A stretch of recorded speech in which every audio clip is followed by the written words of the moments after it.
लेकिन क्या ये कहानियां सिर्फ मिथक हैं? क्या एलियंस पृथ्वी पर इंसानों से शारीरिक संबंध बनाने आए थे? लेकिन अगर स्वर्ग से निकाले गए देवताओं की कहानियों में जैसा लिखा है वैसा ही मान लिया जाए, तो ये कैसे हो सकता है कि आध्यात्मिक लोग न सिर्फ इंसानों के साथ शारीरिक संबंध बना सकते थे, बल्कि उनसे बच्चा भी पैदा कर सकते थे? अगर ये विशालकाय लोग पौराणिक कथाओं से कहीं ज्यादा होते, तो क्या हमें कंकाल के अवशेष या उनके होने के दूसरे सबूत नहीं मिलते?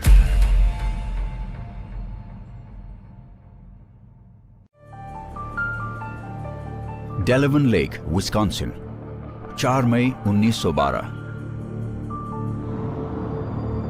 न्यूयॉर्क टाइम्स की एक रिपोर्ट के अनुसार यहीं के 2 लड़कों को एक असाधारण चीज मिली। प्राचीन कब्रों के टीलों में लाइन से 18 कंकाल मिले और सभी की लंबाई 7 से 9 फुट के बीच थी। बताया जाता है कि उन बड़े बड़े कंकालों को स्टेट हिस्टोरिकल म्यूजियम में जमा कर दिया गया, लेकिन कुछ लोगों का कहना है कि उन्हें बाद में स्मिथसोनियन इंस्टीट्यूट ने जब्त कर लिया था। दुनिया भर में विशालकाय इंसानों जैसी हड्डियां मिलती जा रही हैं, यहाँ तक कि दक्षिण पश्चिम अमेरिका में भी। फिर भी इनमें से ज्यादातर कहानियां दबा दी गई। ये ऐसी चीज नहीं है जिन्हें आप एनाटॉमी की किताबों में पढ़ते हैं। आप इन्हें कभी न्यूज में भी नहीं पढ़ते। इन्हें आमतौर पर मिथकों और दंत कथाओं की तरह लिया जाता है। ऐसा इसलिए है क्योंकि इनसे ये पता चलता है कि ये जीव पृथ्वी पर विकसित नहीं हुए थे, बल्कि वो किसी और जगह से आए थे। आप सोचेंगे कि क्या ये आधे दूसरी दुनिया के लोग आधे विशालकाय मानव सैकड़ों और हजारों साल पहले यहाँ रहते थे? क्या प्राचीन इंसानों के वाकई दूसरी दुनिया के लोगों के साथ शारीरिक संबंध थे, जिससे सुपर ह्यूमन संतानें हुईं? लेकिन अगर ऐसा है, तो ये विशालकाय लोग आज हमारे बीच क्यों नहीं है? प्राचीन एस्ट्रोनॉट थियरिस्ट का कहना है कि इसका जवाब एक बार फिर पवित्र बाइबल में मिल सकता है। इंसान के जीन पूल दूषित या अपवित्र होने की वजह से पृथ्वी पर ईश्वर का प्रयोग नाकाम किया जा रहा था, और ईश्वर नाकाम नहीं होने वाले थे, और इसी वजह से उन्होंने जो कुछ भी किया, जिसे हम प्लान बी भी कहते हैं, वो पृथ्वी पर बाढ़ लिया है। ओल्ड टेस्टामेंट्स बुक ऑफ जेनेसिस में नोआ की कहानी बताती है कि जब ईश्वर ने देखा कि इंसानों के पाप बहुत ज्यादा बढ़ गए हैं, तो उन्होंने तय किया कि वो बाढ़ लाकर पूरी सृष्टि को खत्म कर देंगे। नोआ, उसका परिवार और जानवर जो उसके जहाज पर सवार थे, उन्हें जीने और दोबारा दुनिया को बसाने की इजाजत थी। लेकिन प्राचीन एस्ट्रोनॉट थियरिस्ट का मानना है कि इस कहानी में और भी बहुत कुछ है जो बुक ऑफ इनॉक में मिल सकता है। बुक ऑफ इनॉक में ये लिखा है कि जब नोहा का जन्म हुआ तो उसका शरीर चमक उठा था। ये ठीक वैसी ही चमक थी जो सिनाई पर्वत से नीचे आने के बाद मोसेस के चेहरे पर थी। जब उसके पिता ने यह देखा तो उसे देखते ही वो डर गए और उसने उसकी मां पर यह इल्जाम लगाया कि उसने किसी देवदूत के साथ नजदीकियां रखी हैं। कहानी के अनुसार पिता लेमैक को उसके दादा इनॉक ने यह बताया कि नोआ को मानव जाति का भविष्य बनना है। इनॉक ने कहा कि उसे बच्चे को अपने बेटे की तरह स्वीकार कर लेना चाहिए, क्योंकि ईश्वर भयंकर बाढ़ से दुनिया को खत्म करेंगे और नई पीढ़ी में सिर्फ नोआ बचेगा।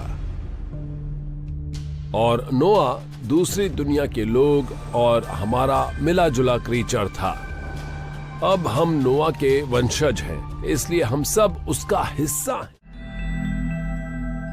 मेरा मानना है कि दुनिया भर की तकरीबन हर संस्कृति में बाढ़ की एक कहानी जरूर है, जिसमें नोहा की जगह कोई ना कोई तो होता ही है, और इसीलिए वो प्राचीन बाढ़ बहुत मायने रखती थी, क्योंकि उस बाढ़ से पहले की दुनिया बाद की दुनिया से बहुत अलग थी।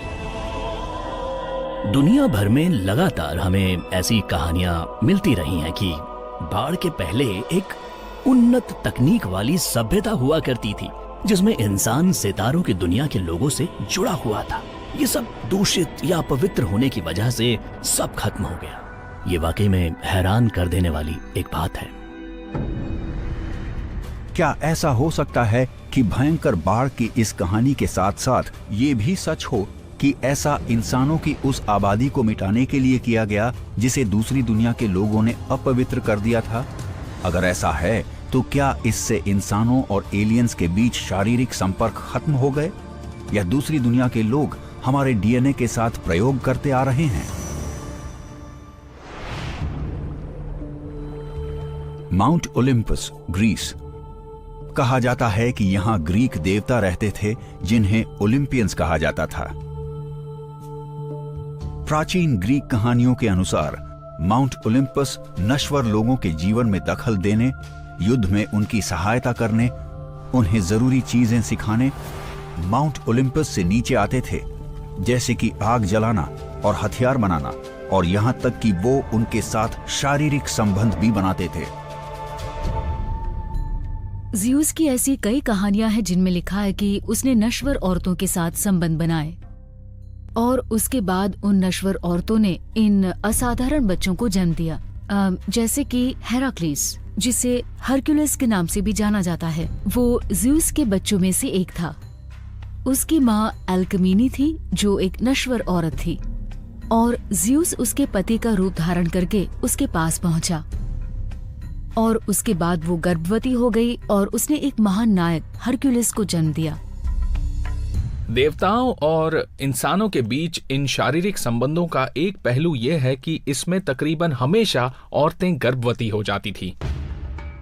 देवताओं और इंसानों के मिलने की सबसे मशहूर कहानियों में से एक है ज़्यूस और लीडा की कहानी, जिनके मिलन से ट्रॉय की हेलेन का जन्म हुआ था। एक ऐसी औरत जिसके बारे में कहा जाता है कि उसकी खूबसूरती ट्रोजन युद्ध की वजह बन गई थी। ज़ूस हंस के रूप में आया और उसने लीडा को रिझाया। भले ही वो ज़ूस था, लेकिन लीडा एक हंस के साथ संबंध बना रही थी, जिसका मतलब है कि हेलेन एक अंडे से पैदा हुई थी। कहते हैं कि हेलेन ऑफ ट्रॉय एक अंडे से पैदा हुई थी, तो अब ये क्या था? प्राचीन एस्ट्रोनॉट थ्योरी के हिसाब से हम ये अंदाजा लगा सकते हैं कि शायद हेलेन ऑफ ट्रॉय एक हाइब्रिड थी जो उन इंक्यूबेशन टैंक्स में पैदा हुई थी जिसके बारे में आज के वो लोग बताते हैं जिनका अपहरण किया गया। यह मेरे लिए दिलचस्प बात है कि मैं इसकी तुलना दूसरी दुनिया की किसी घटना से कर सकता हूं। वैसे तो ज्यादातर लोग ओलिम्पियंस को पौराणिक मानते हैं, लेकिन प्राचीन ग्रीक के लोगों का मानना है कि वो वास्तव में थे। 1870 में इस धारणा पर लोगों को और भी भरोसा हो गया जब जर्मन आर्कियोलॉजिस्ट हाइनरिक श्लीमान ने ऐसे सबूतों से पर्दा हटाया जो ये बताते हैं कि ट्रॉय वास्तव में एक जगह थी। जैसे जैसे आर्कियोलॉजी आगे बढ़ती जा रही है, हम प्राचीन ग्रीक की पौराणिक कथाओं को और ज्यादा साबित करते जा रहे हैं। तो फिर हम अपने मन से किसी ऐसी रिसर्च को मानकर क्यों बैठ रहे हैं जो कहती है कि देवताओं की सारी रिपोर्ट सच नहीं हो सकती, भले ही हम अपने खुद के निकाले गए डेटा को और बाकी चीजों को साबित कर रहे हों। अगर ये देवता सच में रहे हों और अगर उस वक्त के लोग सीधे उन लोगों से मिलते हों जो बहुत ज्यादा इंटेलिजेंट थे, तो क्या होता होगा? क्या ऐसा हो सकता है कि ओलिम्पियंस पौराणिक देवता नहीं हो बल्कि वो दूसरी दुनिया से रहे हों? प्राचीन एस्ट्रोनॉट थियरिस्ट बताते हैं कि ग्रीक की कहानियां सिर्फ पौराणिक कथाएं नहीं हैं, और सबूत के तौर पर वो इसी तरह की कहानियों की तरफ इशारा करते हैं जो हजारों किलोमीटर दूर एक संस्कृति में पाई जाती है। Jiangsu province, China. 247 ईसा पूर्व इसी जगह प्राचीन हान साम्राज्य को शुरू करने वाले लियू बांग का जन्म रहस्यमयी हालात में हुआ था, जिन्हें बाद में सम्राट गाओ के नाम से जाना गया। बताया जाता है कि वो एक अद्भुत गर्भाधान से पैदा हुए थे। उनकी मां उस वक्त गर्भवती नहीं थी जब वो तूफानी बारिश में फंसे थे। बादल बहुत जोर से गरज रहे थे और भयंकर हवा चल रही थी, तो वो सिर छुपाने की जगह ढूंढने के लिए बहती हुई एक पुल के नीचे चली गईं। उनके पति उन्हें बचाने के लिए गए तो उन्होंने देखा कि एक ड्रैगन उनके ऊपर मंडरा रहा था। तो उस वक्त लियू बांग उनके गर्भ में आए थे। वो देखने में भी थोड़े बहुत ड्रैगन जैसे ही लगते थे। बहुत से लोगों का मानना था कि वो आधे ड्रैगन और आधे इंसान थे, और लियू बांग दूसरे मामलों में भी असाधारण ही थे। वो एक किसान परिवार से थे। उन दिनों एक किसान के लिए सम्राट बनना नामुमकिन ही होता था।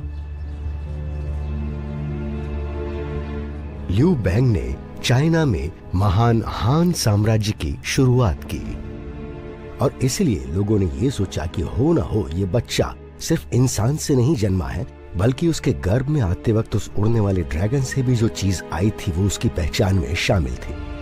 प्राचीन उड़ने वाले ड्रैगन्स के बारे में जो अलग अलग चीजें बताई जाती हैं, वो उसी के जैसी हैं जिन्हें आज हम एक टेक्नोलॉजिकल फ्लाइंग क्राफ्ट कहते हैं। एक बड़ी बॉडी, आग और धुएं की तेज आवाजें। आप सोचेंगे कि कहीं वो मंडराता हुआ ड्रैगन कोई धधकता या जलता हुआ दूसरी दुनिया का यान तो नहीं था जो उस औरत के ऊपर मंडरा रहा था और आखिर में वो उस दूसरी दुनिया से आए लोगों से गर्भवती हो गई।